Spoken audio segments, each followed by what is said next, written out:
Today we've got two great guests here. Rassie Erasmus needs no introduction. I'm sure people know you are, Rassie. And David O'Sullivan, who wrote Rassie's book with him. And yeah, we're here to talk about his book. I think I'll kick off with the first question for Rassie. Why the book?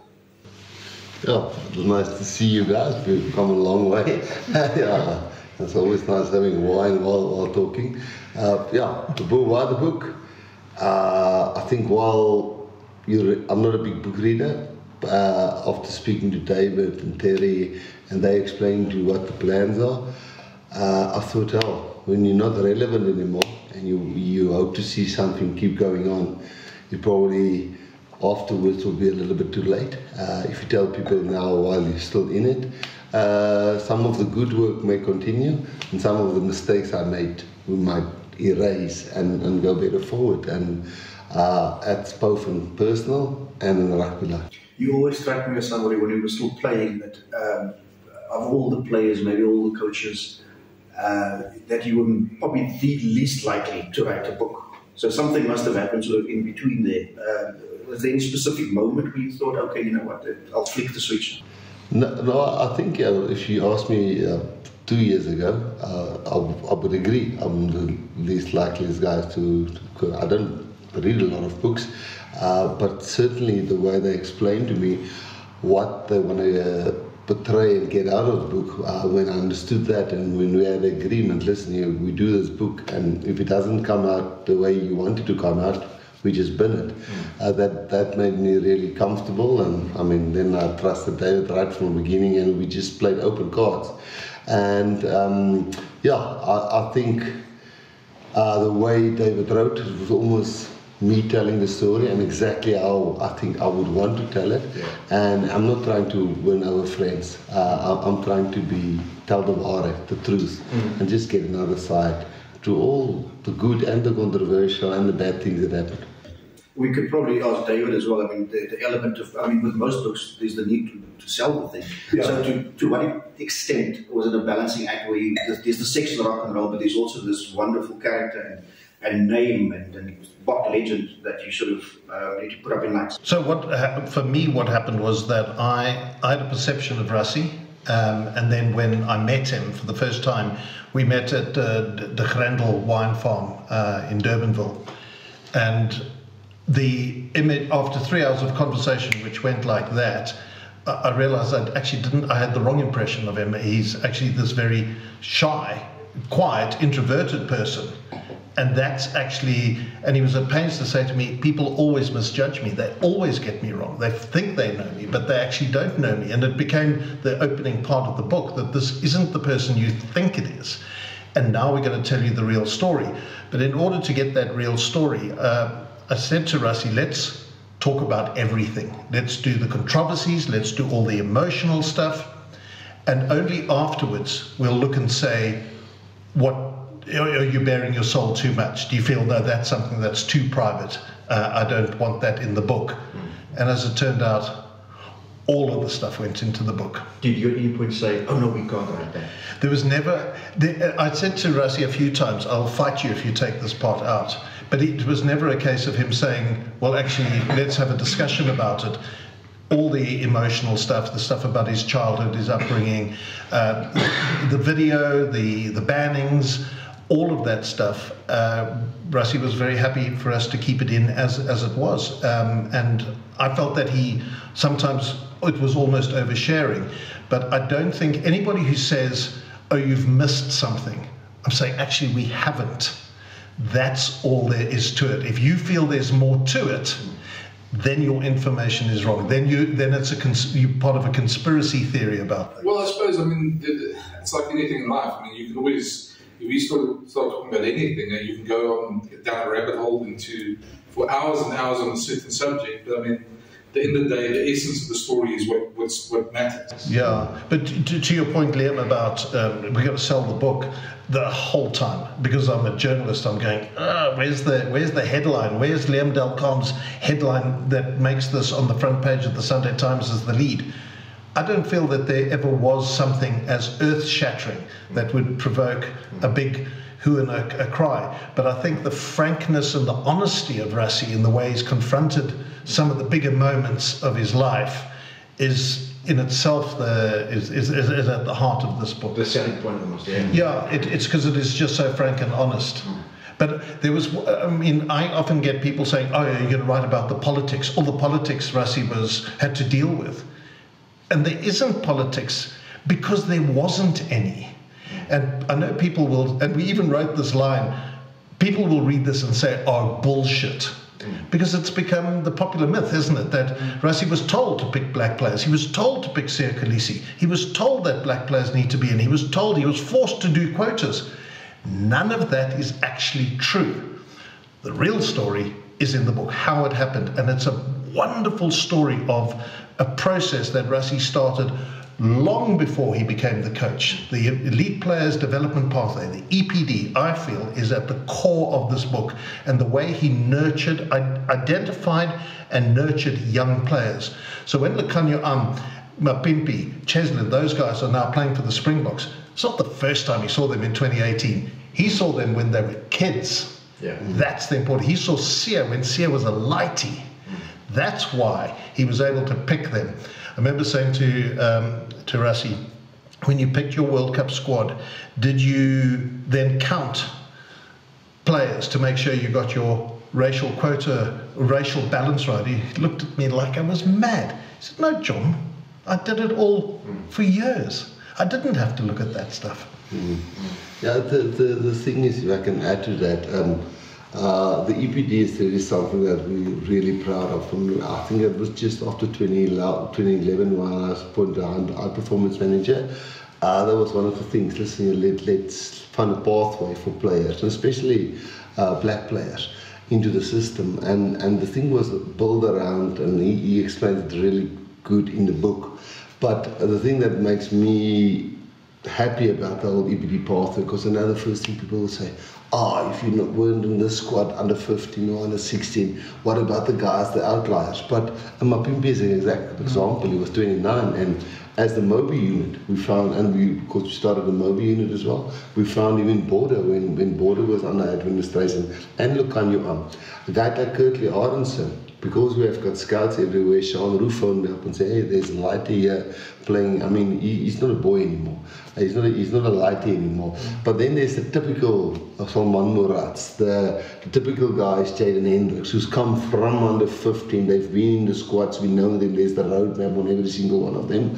So, and that's why you're saying, why the book now? Because, if that doesn't keep going, and people don't understand it, and they don't go and read how it actually works, because people like to call transformation black in, white out. But for us, transformation is change. We have to change something.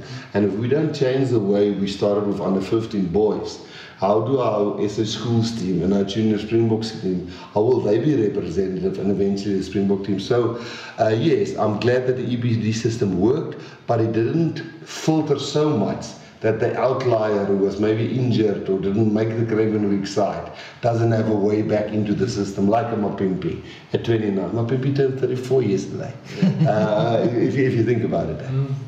But what I liked about the way Rassie explained how this worked was that they would always be looking at players and with these roadmaps, which are so important. So there would be a skill set that you had to have by a certain age, passing left or right, these rugby abilities. But it went further than that. It went about your mental approach. And Rassie explains it, are you Wingard? Are you entitled? So you could be the most brilliant player, but if you were an arsehole, you weren't getting the look in that you should. So all of these factors, it wasn't just the physical abilities, it was the mental ability that was also adjudicated. So somebody suddenly thinks he's the main guy. No, suddenly you're not the main guy. And the person who is struggling his way through and has got the same abilities as you, he's now got the front foot over you. And I love the way that these were all adjudicated, all judged, all these factors were brought to bear. Yeah, I would ask, Rassie, how frustrating is it for you? I mean, there's so many stereotypes in SA rugby. I mean, you played your whole career through them. You talked about quotas now and things like that. But not just that, the stereotypes in the way South Africa plays, stereotypes in where we are in world rugby, stereotypes. There's so many of these things around and you, I mean, what your one hat is SA Rugby Director of Rugby as well, is to change these stereotypes. So when we talk about the EVD, etc., and it comes through a lot of the time through some of us writers that do it, make these mistakes at times, some of the commentators, but generally the public out there has a perception about certain things. So how frustrating has that been for you in terms of changing those stereotypes? Before you answer that, I mean, it's another way of maybe putting it is, and I don't want you to sort of come up with a Nick Mallet moment when you talk yourself out of a job, but as the messaging around transformation, could they have done a better job over the years? Well, I've been there since 2011, you know. But so it goes back. Yeah, it goes back years, and I think when I say this, people don't say, "Wow, you're trying to picture yourself that you were part of everything." But because I was born in '72, when I was 20, when I was in the army in my second year, it was 1992. It was when things changed in South Africa. So I was a fan of the 1995 team. I started playing for the Boks in '96. So I experienced as a player when Rian Oberol did the first meeting he had there before the Wales station with was it Dion Kaiser and somebody, I can't remember. Yeah, Dion In and Stefan out or something like that, I can't remember exactly. So I was a player then, and then when Chester came in and Laurie Mains came across, and then the game went professional and we got professional contracts, and I went to the Lions. So then the game became fully professional, we got decent contracts. You know, we were even there when Packard tried to take over into 1996 when he signed all of those guys. So my era was just fan, player, semi-professional, professional, when it was quotas, they called it quotas, when they called it transformation, when they called it targets. But the big thing was always, I was either there as a captain, seeing a person being embarrassed, so either a black player that's been called a quota, being embarrassed, or a white player that's left out because a quota player took his place. So, you know, you experience those things as a captain when you have to do a team talk and you have to get guys up and you see, but shit, this doesn't work. So, and that goes on. When the franchises came in, when I was with the Cheetahs, when I stopped playing, and then we got franchise rugby, and from Super 10 rugby I still played. So, the thing is, you live through all of those things, and by that I don't say I've got the knowledge, but I've certainly seen all the mistakes. And I can't point fingers at SA Rugby because I was part of those mistakes, part of things that people didn't maybe do the right way. But I think, and that's why the book, I think we're now at a stage where we as rugby can work. You know, rugby can keep on working. I mean, be successful, not just on the field, scoreboard, but it can be one of the things that work. But then we shouldn't park the things that are working currently and stop doing it because we will still need it. But the big thing is transformation is change. It's not black in and white out. And I think that's the thing, the immediate thing when you start talking about transformation in South Africa. Everybody goes like that. If you talk about transformation in any other sentence in any other country in the world, it means change. But in us, it's got this. So yeah, I wouldn't say, I say all of us made a lot of mistakes. Yeah, fair enough. I actually had a discussion with somebody the other day about this, about how we squander those moments. And you talked about those moments now. I mean, I think in 2019, and I know it's probably a large part of it's in the book, and we've seen it on Chasing the Sun and places like that. Probably the closest we've come to using those moments that we create in this country that are so amazing. The 95 team did it, 2017 did it, your team did it. Yeah, that amazing sort of unity in this country that we can create with the Springboks. But every time in 95 and 2007 we seem to squander it. Do you feel that you guys have done enough to sort of keep that moment, or? I think the moment as something becomes natural, it becomes normal, but really natural. You don't have to plaster something over or talk around something. I'll take an example now, and this might be really specific. But if you take the two teams we've just played the past weekend, I know there were some guys who came to, but then in one team there was only 8 players of colour. But then I said, guys, please understand, we know we've got you know, we've got a transformation chart and everything, but just use your logic. In the old days, it was a guy who comes on for the last 4 or 5 minutes, you know, and he sits on the bench. We now start with a Ox and a Bongi and a Joseph, you know, and a Marvin Ori starts, and then we change the whole team, and then in the other team there's 10, and you know, so stop counting numbers, you know, start seeing that over the last 2 weeks there's 17 guys that's been playing in the 2 different Springbok teams, you know, so you know, if you stuck in the past, and I've got many Afrikaans friends and I've got black friends, and I've got the Spats boykies, and I've got some of my army buddies and some of mine who just say, you're just dancing to the pipes of your paymaster. But shit, how do we win the World Cup if I'm dancing to the, you know, how do we beat England and get Eddie Jones out of a job if we are playing around, you know, who can do so well to not pick the best guys but win the World Cup, you know? And if that doesn't turn people's minds, that's why I hope this doesn't cause ructions or big major blow-ups or everything. But that's why people must stop counting and just start seeing this is now natural. It's normal now. Let it go now. We're going to go on now like this. You know, that for me, that's a bit of a frustrating part when people still go, we catch you out. Well, there's nothing to be caught out.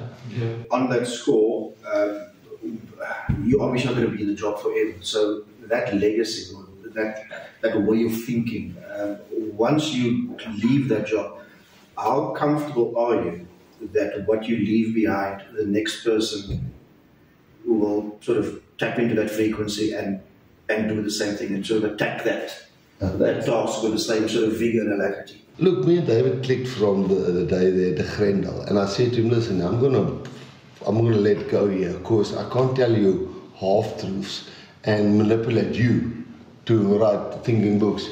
Obviously, there's things in the book that is just too personal. You know, and it wouldn't mean anything in any context for anybody that you write there. But I said to him, and for me, the World Cup's great. For me, it's like to win a Currie Cup, it's like to captain the Springboks. There's reasons why I said... For one game, Rassie, it could have been more, but you turned it down. Yeah, we deal with that in the book. Yeah, but... So it's coming, the question's coming. Yeah, but what I mean is, for me, that's what you're asking. That's for me of, I would, if I move on, and that's just another thing that collapses like that, that would be heartbreaking. And it's not because I'm this fighter for what's right or wrong. It's our system is working. I'm not just talking about EPD and transformation. We're using every single different background and culture and religion and knowledge and private school and guy from the Spats and a guy from a village and you know, a guy who haven't opened a laptop yet and we get those guys to believe in each other and compete against the Euro and big rich countries like England. For me, I'm nervous that stop. And not because I'm going anywhere, but because sometime, and he captures it well, I almost feel that's a great thing. That's for me the thing, that's for me the nicest thing that has happened in the last couple of years. So what was interesting, but just to add to that, was when I asked Rassie about holding up the World Cup, how great a moment it was. He dismissed it completely. He said, no. The better part, the bigger enjoyment and satisfaction he got was watching these young players scoring the tries with the ease with which they did it. And these were the guys that people were giving him trouble about, saying, you pandering to your political masters, whatever that might mean. But the players who are the subject of that are scoring these tries, have come through EPD, or not Mapimpi, but the fact is that they spotted Mapimpi as part of the Moby unit, this unit that went around and coached when Rassie was at Saru the first time. And I thought that was such a lovely answer and a lovely perspective, that it's not about holding up trophies, it's growing the game and giving opportunities to people. But the important part as well that Rassie made, and it's reflected in the book, is he'll create the opportunities, it's up to them to take them. And by and large, all of those guys took those opportunities. If you don't take your opportunity, you're out. But that's your problem, not his.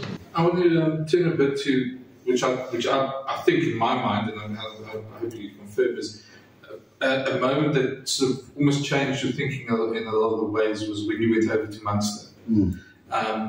There's something about Munster, and I've also been lucky enough to be at Thornton Park and to stand up and fight. And I want to ask you about the similarities between where you grew up in Dispatch and almost the Munster way as they talk about it. And I know you stayed in that beautiful place called Castle Connell, I believe, that little pub over there, which is also lovely. But how did that change your thinking, your outlook on rugby, and especially when you wanted for Springbok rugby? Yeah, the first thing that was nerve-wracking when I went there is, listen here, I almost gave up here on here we go again, we're going to make the same fuck-ups again. We're going to make the same mistakes again. I've seen this, I've been part of it, I've been part of those decision-makings, you know, and people don't like this, but in South Africa, you have to, somebody, whoever's the coach, has to be protected. And when I say under streams that go north and south and other decisions, and I don't want to be politics. I'm talking about things that can keep a coach away from thinking about the next line-out move and the next scrum move and the next. So that's why it's so important to, when I was at the Free State in the beginning, I could just concentrate on coaching. He describes it really well when I moved from Free State to the Stormers to Munster. When I got to Munster, the first thing was for these people to accept me. Here's a guy with a strong Afrikaans accent, he brings another guy with a strong Afrikaans accent, there's some words they can't even, but these guys accept us.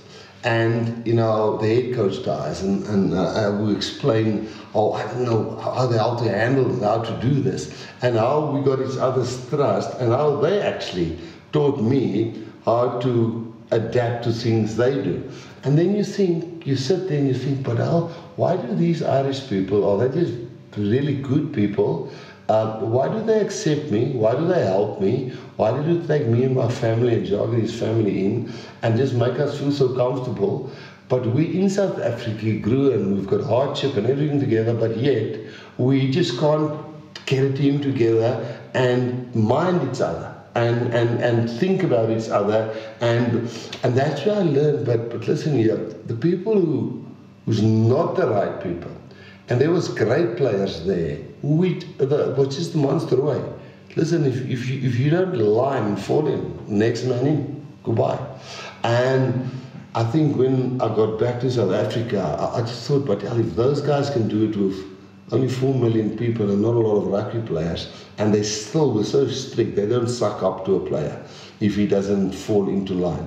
Why can't we do it here with all the other problems we have, and a lot of other things that he interrogated me to understand how did we do that and how did we handle that. Surely Munster taught me about precision farming, really being professional, and their song "Stand Up and Fight" is just the thing. You know, it's a lot like the Spats Munster, just bigger and more sophisticated, and everything works. But it's working people. It's people that graft. It's people that don't get anything easy. Same with Cork, same with Limerick. To what extent did your experience in Munster shape the way you deal with media now? Because it's almost day and night. Rassie Erasmus 2016 and before, and Rassie Erasmus who came back from Ireland. Rassie Erasmus here in South Africa prior to 2016 was just stupid and ignorant or naive. Before you go, I'm sorry.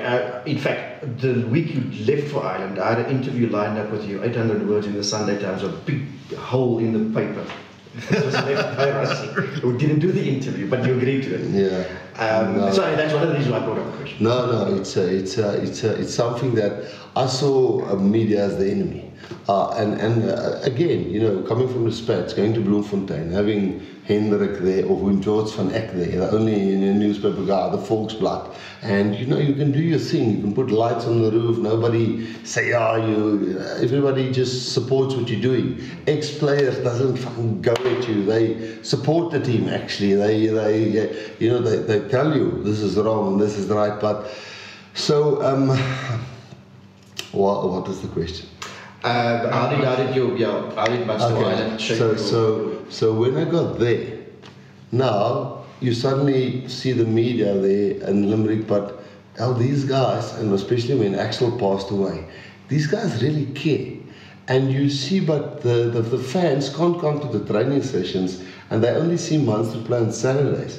And you start realizing, but the only way they know what goes on in the team is by you guys telling them what's going on in the team. And if they only go on the result, you might have a very slippery road if you got 2 or 3 losses in a row.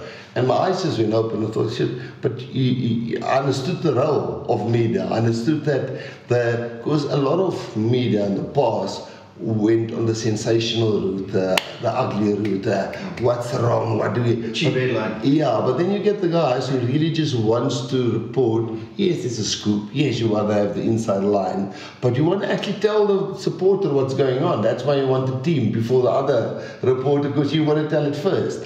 And the moment the lights went on there with those media guys on that side, when I got back here, that's where Stronger Together started, you know, where we give access, we do our job fully, we give you guys access, you guys report accurately, and the fans decide. So, no, definitely, one of the things that I accept, I was terrible at.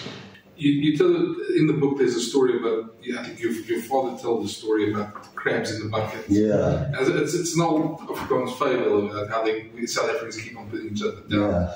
Do you see that changing at all, in rugby terms at least? Or do you think we still got a long way to go there? In the context of what you said now as well. So.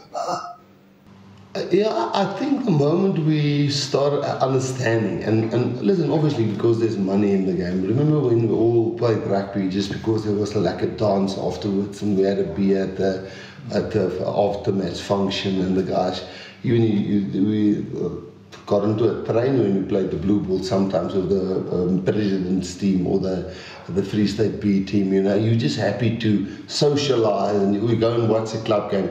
I think the moment money got into the game, you know, everybody wanted a piece of it. Unfortunately in South Africa it's a harsh thing to say, but there's only 15, you know, let's say really well-paid jobs, and there's only 3 national teams. You know, obviously I'm not counting the Sevens now, but the women's, the junior box and the Springboks. Now, if you think about it, that the junior box only play 5 games a year. See, we've got the rugby championship for the junior box also going now. But a lot of people think, but where's this pathway? Where's this pathway? But there's only a pathway. We don't control the franchises, who they appoint. And so those franchise owners and people appoint who they want to there. And then at our level, we appoint 3 coaches, and then obviously on the women's side. And the Sevens always has to come within. So that's why I think people are pulling each other sometimes down to get to the top, where they're not pushing each other to get to the top. And I understand that. But it's a very few jobs available. It's like telling a player in South Africa, you're going to become a Springbok. But there's only been 900 or 910 in the history of rugby. But you've got the potential and you work your way up, and at least there's a pathway.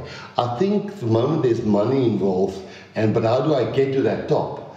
It becomes a very difficult question. And I don't want to go deep into that because you guys said I mustn't answer long. But I think that's where the problem is. Speaking of which, you created an image in my head now. The only way that cheetahs can travel by rail and maybe get to Pretoria for a game against the Bulls is if they took the blue train. Yeah. We did take the train in those days. I promise you. Do the train lines still exist? I do want to, and maybe put a bit of light on it, maybe you can just tell the story from the book about your negotiation with Dr. Late, because I laughed at that one. I thought pretty good negotiating skills that they had. Oh, can we talk? Most people read that in the book. It's only going up next week, by the way. So. Oh, okay. Well, I'll preface it. So Rassie and a bunch of guys, Smiley Swanepoel and Billy Brits went. Billy Mayer. It was Billy Mayer. Free State guys. They were wanting to spread their wings, and they were playing golf at the Wanderers. And word got to Louis Late that these Free State boys were in town, and he sent a limo round to. I felt almost kidnap Rassie and took him to Louis Late's office, because there was somebody who came and said, "Are you Rassie Erasmus? There's a limousine waiting." It wasn't fully a limo, but there was a car, like a Bentley car, and a booze, champagne and booze and stuff in the back. Yeah, so he was drinking champagne in the back, and then found himself in Louis Late's office, and Louis Late was saying, "Don't you want to come and play for us up here? And how much do you want?" And in the words of Don Corleone in The Godfather, made him an offer he couldn't refuse. But I let Rassie take you through the negotiation, because it was hilarious. No, look, I was happy in Bloemfontein, man. We actually said we were on a golf trip here, raising funds for the Free State. There's a few buddies playing golf here. And when I got the call, I think I was still working for Minolta. When I got the call, I thought, because I was one of the few guys that had a cell phone, and I thought, okay, but there's somebody joking. And Leon Schuster was heavy in with us. He had the Cheetah song and everything. And I thought the boys was in on this. And when I got there, this guy said, "Are you Rassie?" I said, "Yes." He got into the car. He says, "Want to drink it?" "Why not?" And I we drive to this house. Champagne? Yeah, with big walls around it. It was actually his home, not at the office. Saxonville? Yeah, I think it's where he stayed, yeah. Saxonville. Yeah. This should be. Have we got a mistake in the book? Because I'm sure we locate this at the office. Okay. Anyway. Nobody's office at his house. The office at his house. We meant that. Office at his house. And we got in there, and there was I don't know if he's an auditor. It wasn't Johan Prinsloo. Yeah, of course Johan was there. And the guy, he said to me, "Do you have a mandate to be here?" I thought, I don't know what the hell mandate means. I don't know. And I said, no. He said, "But you're coming to Transvaal next year." I said, "Yeah." Because Bloem has one spur, 2 golf courses, and they were going to build a 10-pin bowling course. I'm happy there. And I'm going to name the amounts now, but I thought, no, I'm just blooming. He said, "How much do you want?" And what is more than quadruple? I quadrupled what I earned there. And he said, "You got it." And I thought, fuck it, I'm going to get out of this now. And I said, "No, what we need, a scrum off." Yeah, and then phoned Smiley. She said, "Smiley, no, come to the line." No, you're crazy, you can't. He first made me phone my wife and said, I said, "Listen, I'm going to the Lions, Transvaal." She said, "No, you guys are drinking." I said, "No, I'm serious, I'm sitting on the top lane." She said, and she said, "No, she just had a new nursing job at the new hospital." He says, "Tell her how much you're earning." And I said, "Oh, he's going to offer us that." She said, "No, we can move." And then, we got Smiley. I asked Smiley, "How much do you want?" And Smiley said over the phone, minute amount. And I got him the same amount as me. Doc said, "How much do you want?" I said, "No, so much." And Doc said, "He's got it." Yeah, and then eventually we were 5-6 guys that moved to the Transvaal. None of us wanted to leave, but it was really just amazing offers, and that's how we moved there. I think the only wants to ask about Laurie Mains, but before we ask. Actually, I didn't. Oh, okay. Sorry, I thought you did. I didn't done with Laurie. Sorry, I'm worried. I listened to this podcast. It's called To the Last Drop, and wine always features, and you haven't mentioned the wine yet. And I'm worried that this podcast is going to end and people are going to miss out on the wine. Do you want to describe what we're drinking? We raided David's wine cellar, and he said we'd take anything, but we thought it will be modest. Yes, we were in the middle of the road, So we got a very nice 2020 Canon Cadet. Shots fired. which is a really nice one. Oh, is it? Okay. Because as I said to you, my knowledge of wine is non-existent. My wife's the wine fan. If I could just use the line from the great Clive James, who said, I appreciate a wine that merely stains my teeth without stripping the enamel. Wow. That's my knowledge of I think wine. we left the Chateau feeling. Yeah. Well, I haven't heard anyone complain about it. Oh, it's very nice. Exactly. So, the question I wanted to ask was, a year or two later, I think a couple of years later, the bunch of your teammates, the Cheetahs, went to the Bulls for a very disastrous Super Rugby season. Yeah, awesome. And Harper, and you were supposed to go, I remember reporting it, yeah. and you turned it down. Did you see something that they did? I can't remember if this was post me being at the Lions already, or was it when you all were still at the Free State. I can't remember exactly. But I just know the flankers that was at the Bulls. I just thought, yeah, this Ruben and those boys still there, I think. I'm pretty sure. I think it was Ruben was still there. Yeah, Ruben, I think Skitter was in the mix. And what's that flank? He was this hard guy. Can't remember his name now. No, yeah. And I think I had my fair share of staying in Gauteng. And I had to get back home. I think so, yeah. Yeah, the Laurie Mains thing I would like to touch on, because I think if you go through the book again, I'm not to sound, how do you call it, humble or anything like that. There's nothing in the book where I'm trying to take out somebody or point fingers at somebody. It's really just to say what I took from that and what I tried to implement, or what I never wanted to happen to me as a player. So even the part on the Laurie Mains, I actually understand, and I think we explain it like that in the book, his thought process. Because if you didn't grow up in South Africa, and it's almost like for me, when people say they can be a water carrier and they make it all of a sudden they can be full, and you're thinking there's no crowd here, this COVID, and Jacques is in the coach's box and I can now stand next to the field. And everybody bring messages onto the field, and the law says there can be an extra guy in the technical zone. Why not use the law? And because you're doing nothing against the laws of the game, and that's why, even against what people think, you want TV time or you want to have the spotlight or whatever. No, you can actually stand next to the field and there's no crowds and you can talk to the guys on the field. So, and I almost saw the Laurie Mains thing the same. Because, he didn't grow up here and know about all the different things. I don't think he's a bad person, and I don't think we portray him as a bad person in the book. It's just, listen, I read Dean Hall. There's this rule that Saru brought in now, and I'm going to work around it too, because he thought Dean was maybe better than Conrad Yankees. You say work around. I would use the word because I had to report on a couple of those stories. I'd use the word manipulate, but I get your point. Yeah. But I think it was important as well that incident. So it's where Conrad Yankees was told by Laurie Mains, you're in the team, but you're going to play for 7 minutes, then you're going to fake an injury, and Dean Hall's coming on. But Rassie, the way it had an impact on Rassie was that he could see in Conrad Yankees' face, how devastating this was for him. And he's the captain, and he's got to motivate a guy who's now absolutely devastated. He's got this prodigious talent, as you all know, and yet he's only going to play 7 minutes because he's not a white guy, and he's there because of the manipulation of the quotas. That had such an impact on Rassie that going forward, the comment Rassie made a little earlier about transformation isn't white out, black in, because that would all have that devastating effect on somebody that he never wanted to see ever again. And so there's got to be a better way of doing it, and EPD was one of the solutions. And the flip side is Dean Hall. For instance, the other day, Dean Hall was a machine.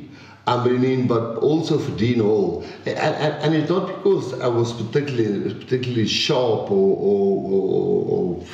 but you were the captain. So I think anybody else who was the captain who had to talk to a team and say, listen, are you up for this game? Are you ready? I'm going to play 7 minutes.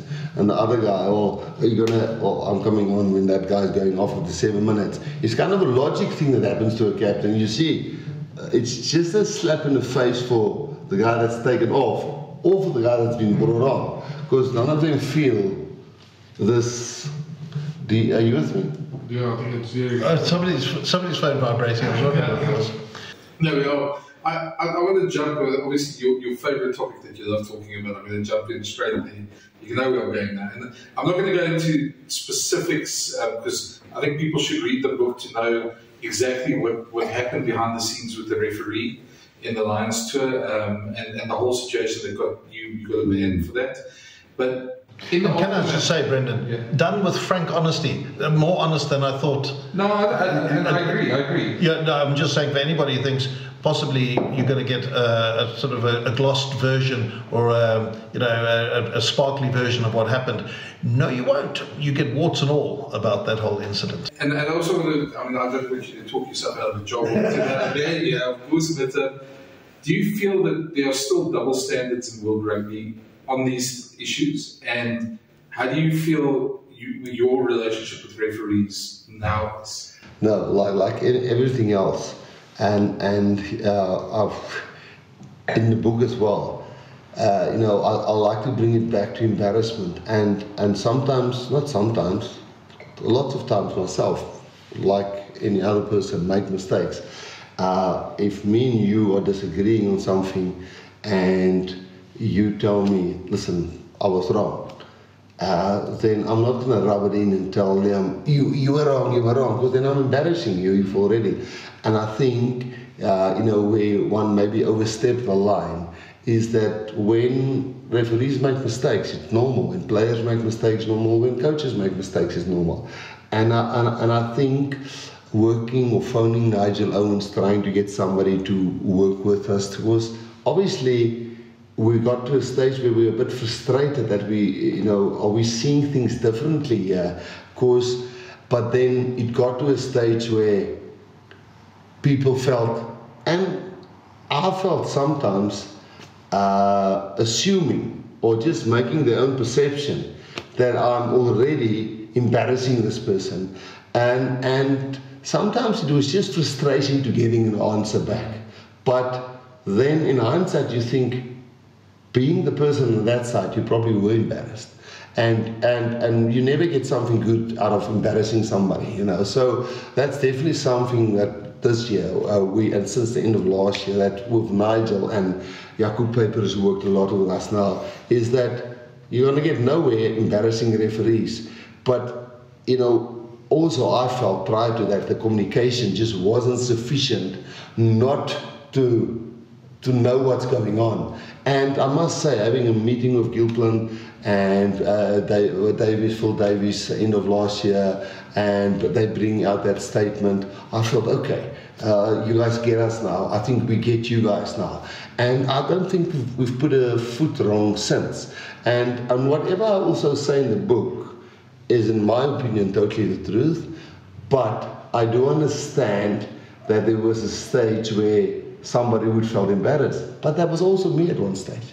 And I think the book just gives a perspective from not just the one side. And the other side was published by the disciplinary committee, which they find. So there's nothing that we reveal that's, On that score, okay, you directed rugby, but in terms of communication and communication not being the way it should be, shouldn't the communication from your office maybe be, let's put it this way, a little bit more, not forceful, but shouldn't there be better communication between your office, now I'm not talking about you specifically, but you have a referees department, with the people at World Rugby, or whether it's World Rugby or whether it's the EPCR? Do you feel there's a shortfall there? No, I think that's why I think go and read the book, what had happened up until then, and how the communication has been. Was there ever prior issues prior to that? And again, it is when the Lions series started, what was the communication protocols? How did it work in the past? At a World Cup, it's easy, it's awesome. There's a World Cup committee, a referees committee. You send clips into them, but that's at World Cups. In the old days, when we used to play Super 10 and Super 12, the captains and all the referees flew into Sydney, and you had a week's workshop on how you're going to referee this Super 10 or Super 12 or Super 14. Now you were getting, and I'm not pointing fingers, I'm saying that's maybe financial restrictions, it's maybe because we're all doing something virtual, but we actually had a Lions series without having any debriefing of how the series is going to work. On that score, maybe you would tell our listeners how the fact that World Cup, how things happen in a more snappy way, how that actually helped you, given what happened in the opening game against the All Blacks. And of course, Jerome Caracez was involved in that game. I don't know to what degree you can talk about that, but how that helped you further down the line.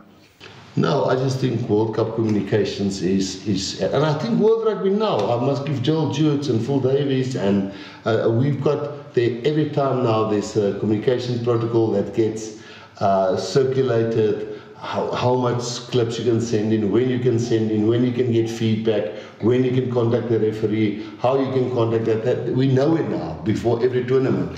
But unfortunately, when the disagreement between us and them, there was grey areas there wasn't a protocol written into a participation agreement or anything. So at World Cups, it's always been nice and clear, and I wouldn't like to go into detail there because it's open channels. And the deal is also, listen here, when they get back to you, you don't put what they get back to you out into the newspapers, which I think is fair. Is there an extra chapter that still needs to be written in this book? Oh, yeah. Well, the victory. Throwing the fishing line out. I hope so, Brendan. Good question. And I've asked Rassie this many times, are we going to win this World Cup? Every time he gives me a look as if I'm stupid, and he goes, of course we will, John. Of course we will. So when people say to you, this is the most open World Cup, and the field is wide open, what is your immediate thought? I mean, do you think that's complete nonsense, or do you think that, or are you so focused on what you have to do to get your team ready that whatever happens out there doesn't actually matter? No, Liam, it is but it's not a cliche. It's not just something people say. It is. We know we went cold into the Irish Test match because we have foreign-based players, and we play in the Northern Hemisphere. Some of our clubs are players for clubs, and when we went into the Ireland Test match, some guys were playing Currie Cup still, but then some were playing URC. But the Japanese players, I think 12 of our players hasn't played for 6 weeks. And that was the Irish Test match. And we got warmer as the Test match went on. But we thought we could beat Ireland on neutral ground. Everybody. That's why we are juggling so much the match fitness and the load of players. Then the second match against France, in France, with getting a red card, I think that game was like... I remember speaking to you before the Ireland game, and you were very confident about the France game. Yeah, and look, we lost, but I think all the players came off that field knowing, if we get them in a quarter-final, it will be a very close game. We won't say we'll beat them definitely, but it will be a very close game. New Zealand, they gave us a hiding the other day, but last year we gave them a hiding in Mbombela, and then they beat us the next weekend at Ellis Park again.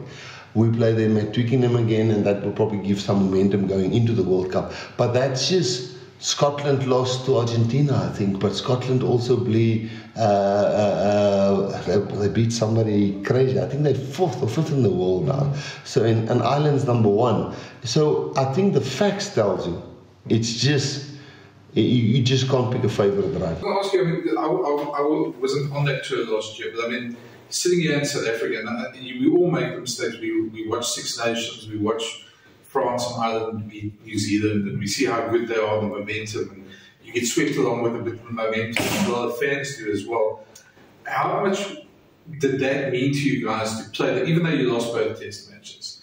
Because sometimes a team gets almost built up as the superhumans.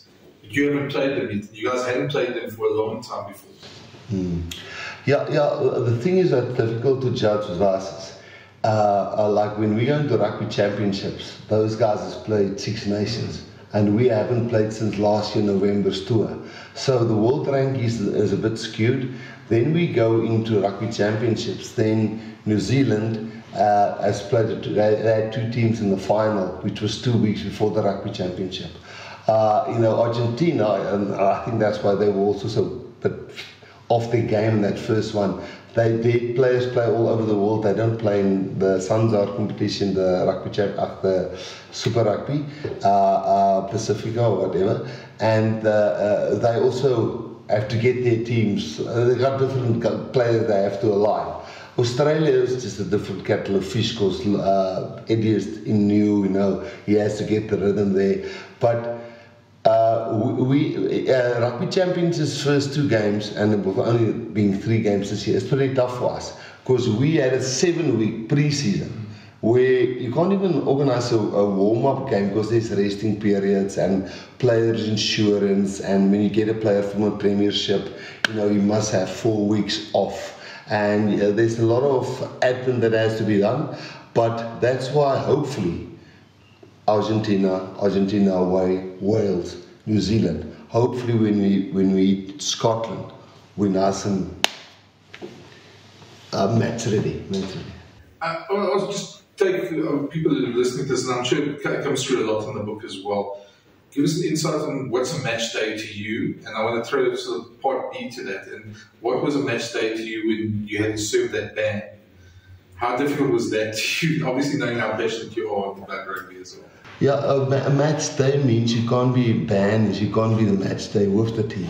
So you stay in the hotel room. Can you have breakfast with them?